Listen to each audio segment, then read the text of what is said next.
So this week, I was able to get the finishing touches completed on the 1927 Peashooter.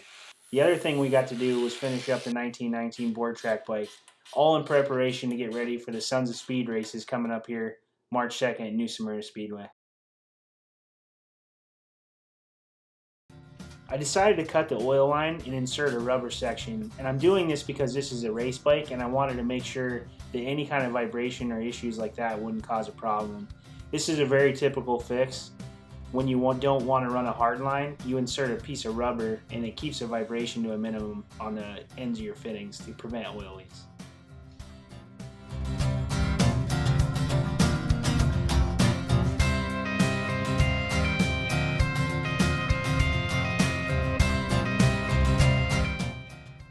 Next thing on my list was making a new top motor mount.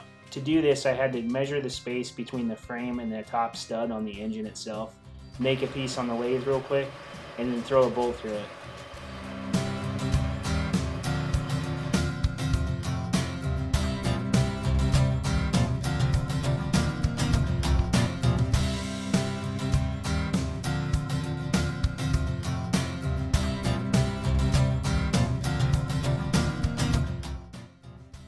I'm taking some aviation lock wire and I'm actually wrapping it to the top of the rocker stud, and I'm doing this off of the back of the mag. Because I noticed when I first rode the Peashooter, the mag tends to go into the retard position, and when it retards your timing, it runs hotter and you lose all of your power. So I'm wiring it up here and using some aviation lock wire pliers to tie it so I can make sure when I'm racing the bike I don't have to worry about it coming out of time.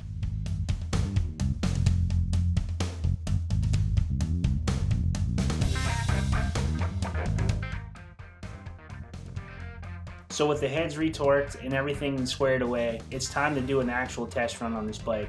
The first couple hits, I took it easy. I was not really giving it too much gas. So this is going to be the first time I actually open it up and see what this thing can do.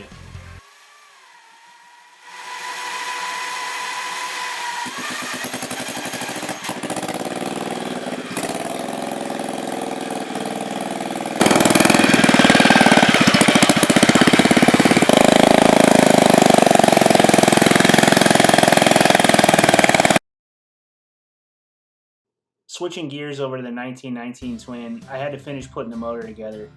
From earlier videos, you can see we wiped the pinion out back in October, and it actually ruined the whole bottom end of the engine, throwing metal shrapnel through everything. So we had to take it all the way down to the flywheels, rebalance everything, put a new pinion in, and start from scratch.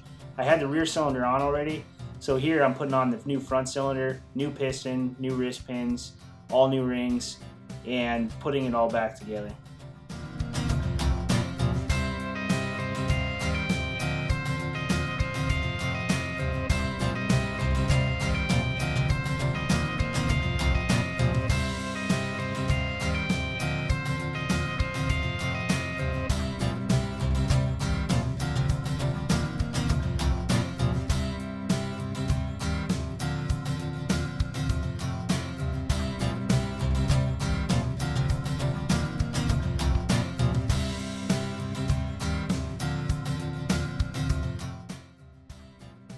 With the front cylinder on and the bottom end all buttoned up, all I got left now is to put the new pockets in. I had to machine up some new pocket valves. These are the intake pockets for the IOE engine, intake over exhaust. Here I'm lapping them to the new pockets, and I actually machined new collars to install them.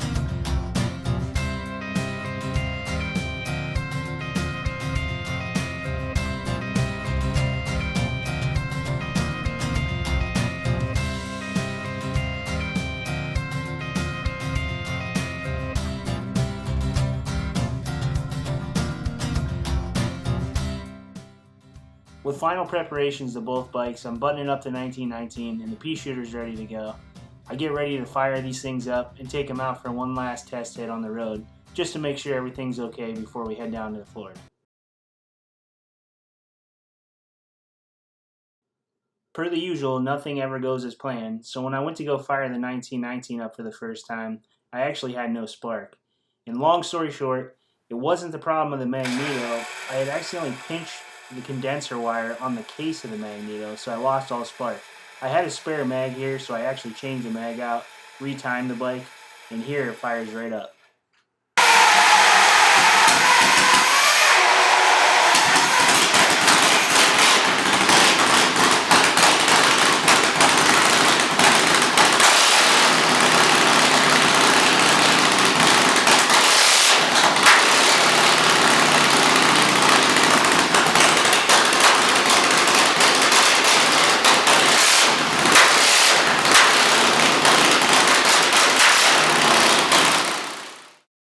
As always, thanks for watching our new installment of our weekly series.